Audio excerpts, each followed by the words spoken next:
বাংলাদেশে বহুদিন পর গণতন্ত্রের মাধ্যমে মানে মানুষ উৎফুল্ল হয়ে মানে ভোট দেওয়ার জন্য এখানে এসেছে। এটা দেখে আসলেও খুবই ভালো লেগেছে যে মানুষজন তার প্রতিনিধি তার ভোটের মাধ্যমে সিলেক্ট করতে পারছে।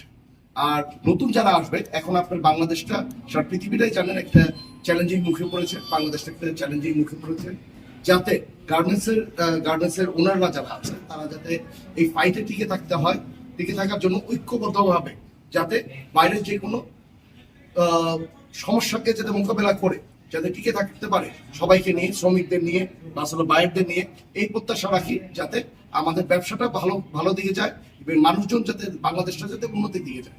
আজকে নির্বাচন পর্যবেক্ষণ করে আপনি কেমন অনুভব করলেন? আজকে নির্বাচনটা পরিদর্শন করে বোঝা যাচ্ছে যে মানুষ শুধু ভোটটা দিচ্ছে না, তার অধিকারটা সে দেখাচ্ছে যে মানুষের ভোটটা যে মানুষের একটা অধিকার, এই জিনিসটা মানুষ দেখাচ্ছে যে মানে তার সিলেকশনে সে তার নেতৃত্ব যারা দিলে মানে এরকম একজনকে সিলেক্ট করতে পারছে।